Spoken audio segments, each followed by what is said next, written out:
kana nga area. Daghan pa ni siya nga spot ng kuan. Kung kita mo ana kanang sa kuan so I have to remove that one kani mainly kani. Gagamit ko dishwashing liquid, baking soda. We'll see what happen, okay? Dishwashing liquid. Ang problema na po siguro na ko ani kung mo transfer ni siya sa clothes. Babad na to sa dishwashing. Okay, na-cover na to. Nabutangan na to sodium bicarbonate. Kung budburan. Okay, good luck yun ni ron. Tanaw na to daw mawa ba ang oil stain. Mahal na ba ni nga uniform first softening nga brush.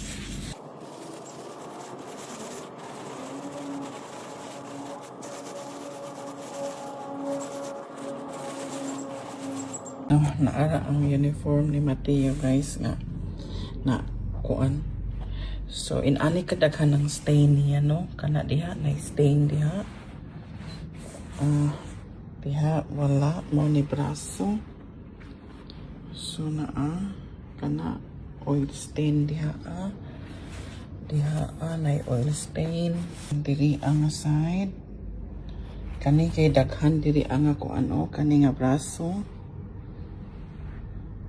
Kaning braso. Inana kadaghan ang oil stain nga naadto sa uniform ni Mateo.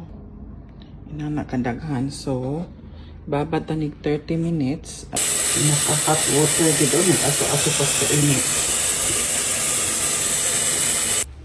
So, nara atong kuan. Uniform nga sana.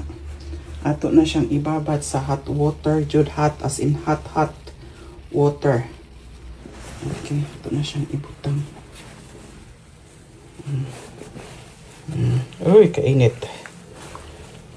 Oh gosh, kainit. Ito, uy. Anyway, init kayo siya. Okay. Init kayo.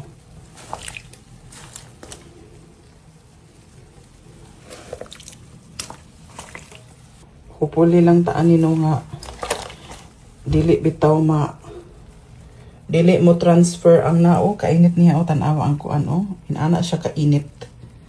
Hottest water nagpainit jud kog tubig nagsingot-singot siya no sa kainit sa tubig. Diba? Init pa kaayo dili pa nako siya makuan kay init kay siya makapasok pang iyang kainit. Okay.